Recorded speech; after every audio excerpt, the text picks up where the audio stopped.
Hello, very good afternoon. Thanks for joining us on the 1 p.m. news on NTA Channel 5 Abuja. I am Blessing Namfalani. The National Correctional Service has confirmed that 384 inmates were escaped during the last jailbreak at Kuje Correctional Facility have so far been recaptured, with 502 still at large.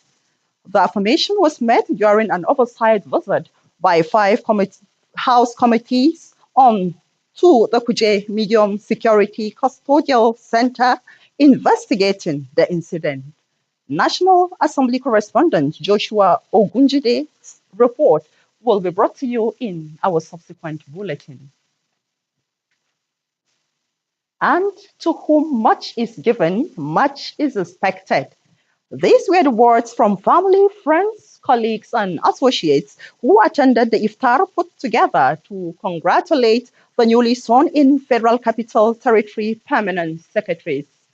Hawayimba reports that in one voice, they expressed readiness to work with the renewed hope agenda of President Bola Ahmed Tinubu's administration.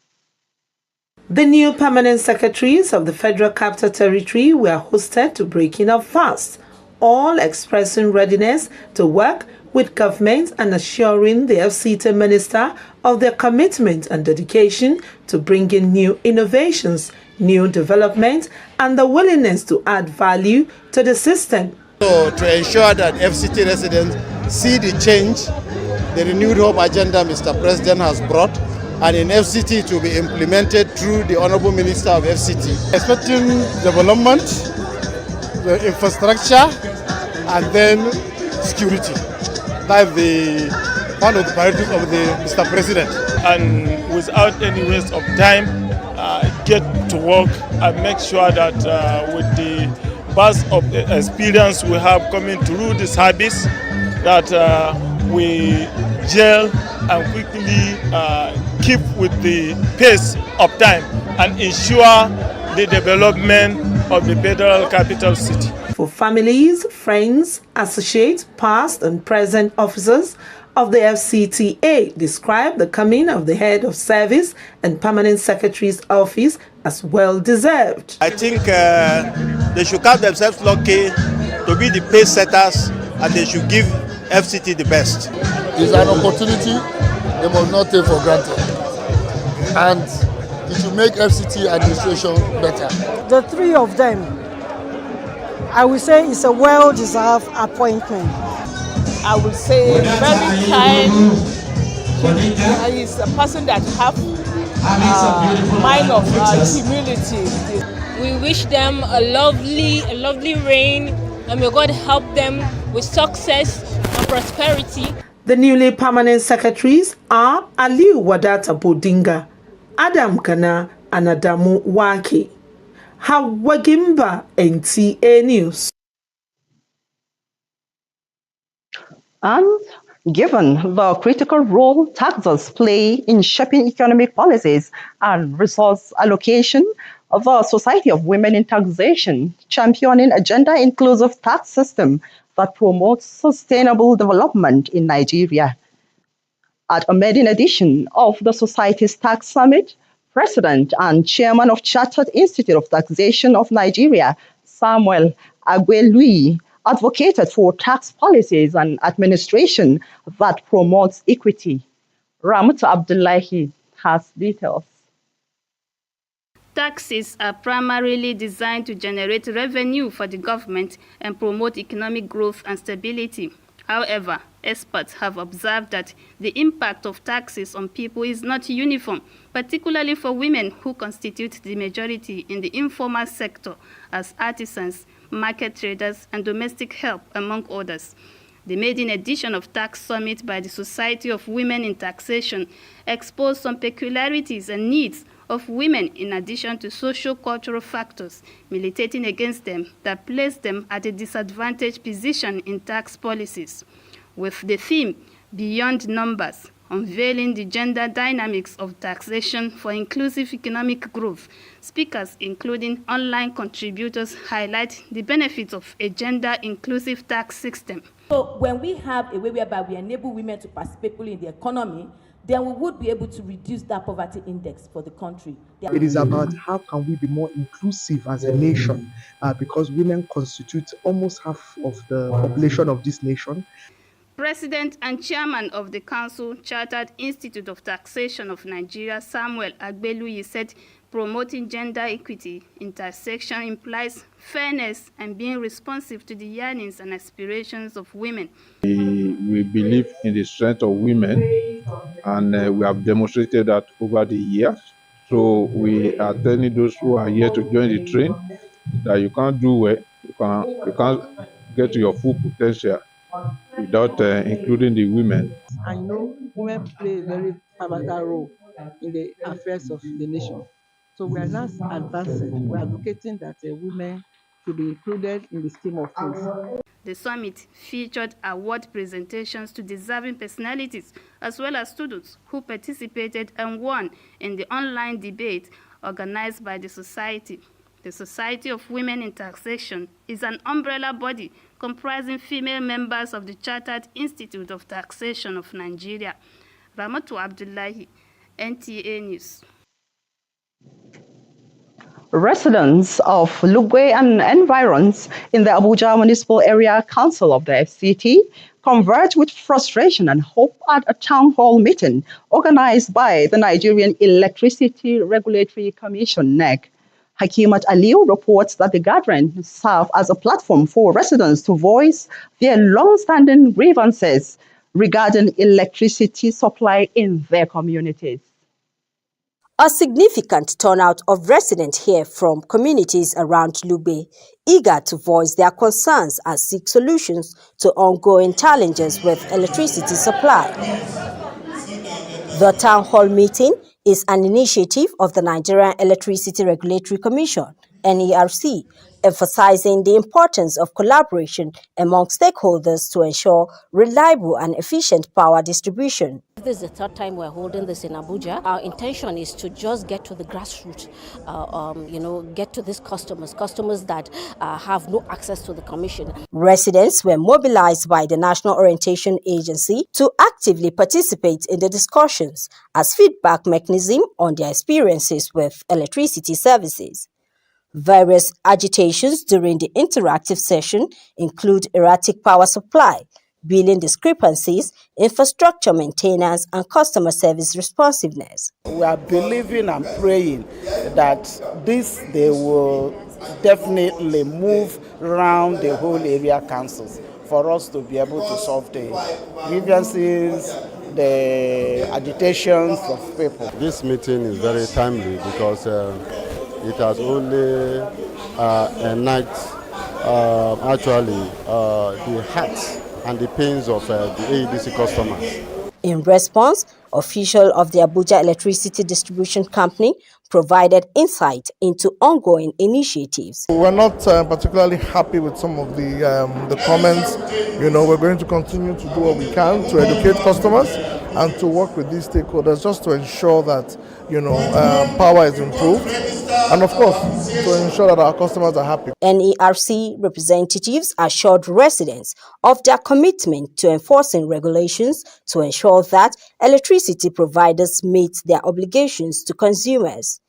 This meeting is a forum for addressing community concerns constructively, and more of it, stakeholders say, will help in fostering accountability and transparency in the provision of electricity. In Abuja, Hakimat Aliu, NTA News. And towards addressing health challenges, especially in the rural communities, the Abuja Municipal Area Council has embarked on a medical outreach in collaboration with partners to curtail the outbreak of chickenpox and other diseases in Wukara community of FCT. Aisha Ubali reports. 3 weeks ago, the people of Wukara community woke up to a health emergency, that is, the outbreak of chickenpox in the community. This development left 4 children dead and many more still battling with the disease, a highly communicable one. Wukara, a community a few kilometers away from the city center along the airport road, accommodates mostly natives of Bassa-speaking tribe of the FCT. Although the promise to complete A health center in the community is still dragging. The area council authority says it will fast-track the completion of the facility in line with the government goal of making healthcare accessible to the people, especially at the grassroots. For over 3 weeks, they have taken samples of all the people in the community randomly, and we have been treating them. You understand? But this one we are doing is just to round up all what we have been doing for the past 3 weeks. Because for the past 3 weeks, we only concentrated on chickenpox. But this one, we are here to test every aspect of their body, their blood pressure, their sugar level, everything, malaria test, and we treat. At the same time, we refer. We are a station street. No potable drinking water for now, and the appeal is that water will aid the community to have clean environment and improved sanitary condition. To go to Sauka or Gwagwalaga, that is the only channel. And where if you don't have transport, it's another thing. To reach Gwagwalaga, some will die on the way before going there. According to the district head, this is almost the third outbreak in the community since last year, with residents dying of meningitis, measles, and chickenpox, among others. The outreach is a total package as the residents were seen screened of sugar, blood pressure, tuberculosis, HIV/AIDS, malaria, deworming, and as well as other vaccination for children. In Abuja, Aisha Ubali, NTA News.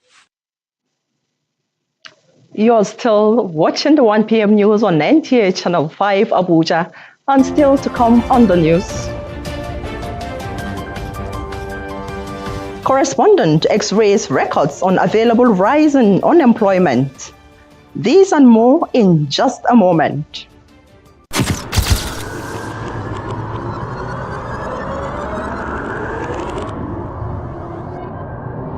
Good evening. Glad to have you join us. Thanks for joining us on Weekly News Wrap. Thank you very much for having me. And it is on that note we welcome you to today's edition of the program. I will celebrate creativity, lasting impressions. There's no book stating that this is the role for men.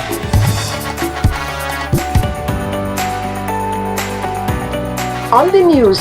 On the news at 7. The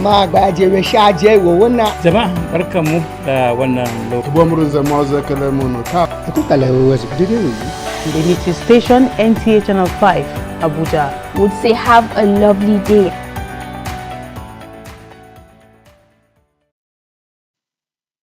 And now to security. The FCT Police Command is warning self-imposed tax force officers in Mabushi and other parts of the territory to desist from such act or face the wrath of the law. The divisional police officer in charge of Mabushi, CSP Sadiq Abubakar, gave the warning during his live appearance on the program called The Police. Francisca B. For years now, touts will refer to themselves as Union Task Force on duty to deter motorists from picking their passengers have been operating along the Nikon Junction, Banex, Mabushi and Bega roundabout. Worried by this ugly trend, CSP Abubakar Sadiq, during the program called The Police, noted that there is an ongoing clampdown by the Commissioner of Police to halt the practice of self-imposed task force along the roads of Abuja and other criminal activities. There are rules and regulations governing everything. Once you operate within the confines of the law, you will get it right. Once you go against the law, then we are there and we are going to do the needful. People have been coming, and we too, we have been going out to raid those miscreants. There is no way we will allow them to take over or terrorize people around their axis. We have been prosecuting them. He urged motorists to report these miscreants to the police, adding that Mabushi is currently free from kidnapping and robbery. In Abuja, Francisca Bile, NTA News. Available records indicates a steady rise in unemployment rate globally, with Nigeria not in exemption. Public and private sectors advertisement for jobs abound on the social media, street billboards, wallpapers, banners, and indeed any available medium. Kama here in the FCT investigates recent cases of job scams, fake adverts, and attendant consequences on unsuspecting job seekers caught in the web of the state. His report. The anxiety and desperation for jobs has encouraged the recent spate of job scams in the country. Many victims recount that it is a serious problem and currently causing a lot of pain and suffering for many people. Nigerians described the situation as heartbreaking to see victims of scams facing misfortune, humiliation, and in some cases used for ritual practices and sexual abuse. My younger one, when he graduated 2010, after service, he called me that there is this lady that wanted to help them to do immigration job, and they require 150,000 naira, which I voluntarily sent to him to get the job. Although I was not having the particular lady contact, but as time goes on, when the promise was not forthcoming, I was able to get in touch with the lady, and until today we didn't recover the money back. Job scam is not only a threat to the livelihood of individuals, but also to their safety and well-being. Even before the agency recruit, before they advertise their job, they have already done the recruitment. For example, you see paramilitary, you will see them when you go there to do passport or to do things, you will see them doing mini recruitment and training. You see people doing training at the back of the offices. But this position were never advertised for the general public to do. And when you find out, they will tell you they are doing replacement. The question now is, what can be done about it? How can it be checked from happening in the future? We have what we call the Federal Character Commission. They are not working. We have what we call the National Directory of Employment. These are agencies set up by government that are supposed to do recruitment for government agency. But what we find out these days is that the director, the ED, the Chief Executive Officer of the different government parastatal, they are the one giving, because what we hear these days is that I have a slot. What does it mean for a director to have a slot? Why are you giving slot to those that are already working? Awareness, they say, is key, and there is a need to educate job seekers about the red flags to look out for, the warning signs that indicate a potential scam.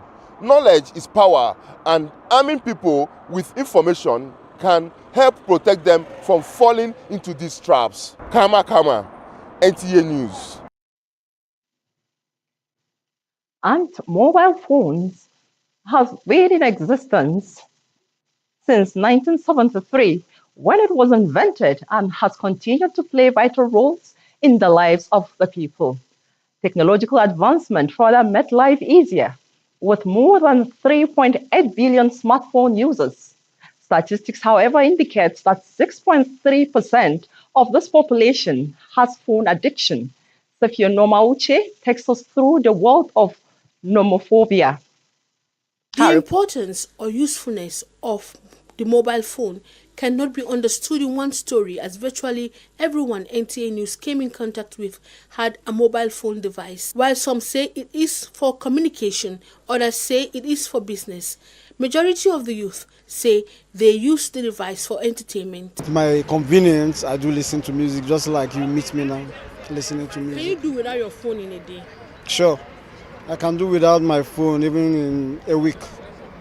With my phone, sometimes when I'm bored, I get to watch videos and check out things that can take away my boredom. My phone is very important to my business. Okay. To communication with all those people that like my products, my business, all those stuff now. I am very much addicted to my phone, because with the phone you can do your business. As a media person, I don't use a laptop anymore. I use my phone to write my stories and whatever. Phone, I'm very, very much addicted to it. I cannot do any day without phone.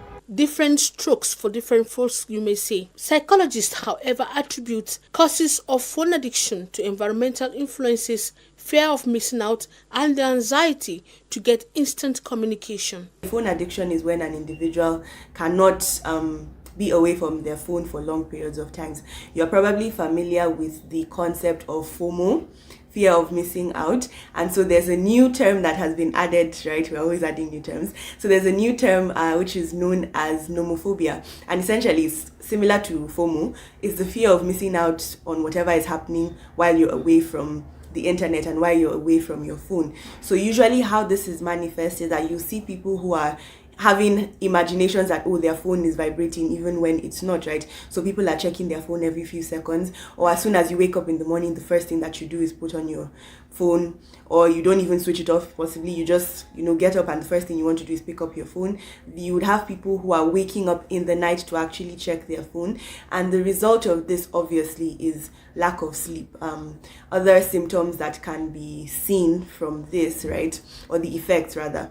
The earpiece is an accessory that has given more credence to what could be regarded as addiction, whereby the phone can be used while attending to other activities like driving and cooking.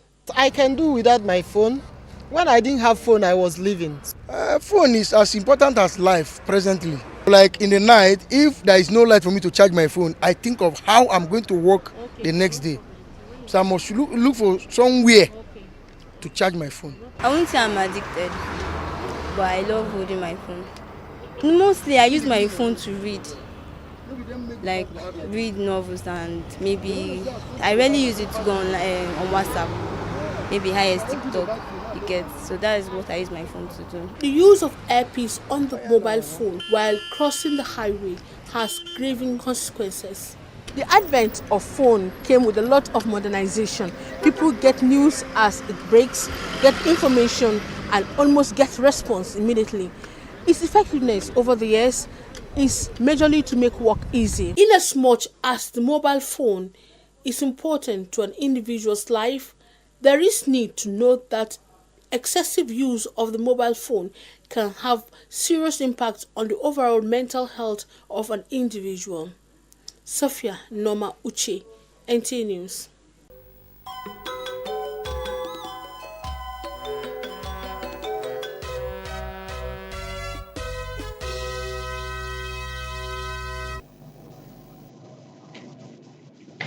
It's sports time. We now join the sports desk for Sports Brief. The University of Ghana Sports Stadium has become a cauldron of excitement and fervor as athletics events unfold at the African Games 2023 in Accra.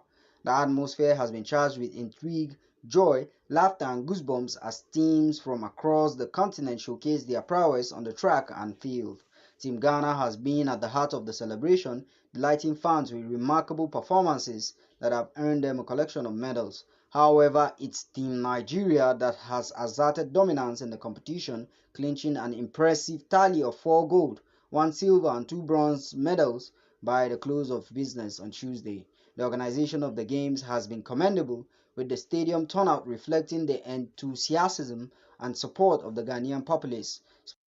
Meanwhile, Nigeria's the Tigers have been handed tough opposition in the upcoming Paris 2024 Olympic Games. The draws, which took place late on Tuesday, were held at the Patrick Boerman House of Basketball in Mies, Switzerland. According to the draw released, the African champions will compete in a group alongside Australia, Canada, and the host country France. Group A has Serbia, Spain, China, and Puerto Rico, and Group C consists of Germany, Japan, Belgium, and the United States. The basketball event at the Olympics will be held at the Decathlon Arena, Stade Pierre Mauroy in Lille. With Sports Brief, Wayne Lugu, NTA News. And the Sports Brief and our bulletin on 1 p.m. news. But before we go, a quick reminder of some of our top stories. We reported to you that towards addressing health emergencies, especially in the rural communities, the Abuja Municipal Area Council has embarked on a medical outreach in collaboration with partners to curtail the outbreak of chickenpox. Thanks for watching the 1 p.m. news. Good afternoon.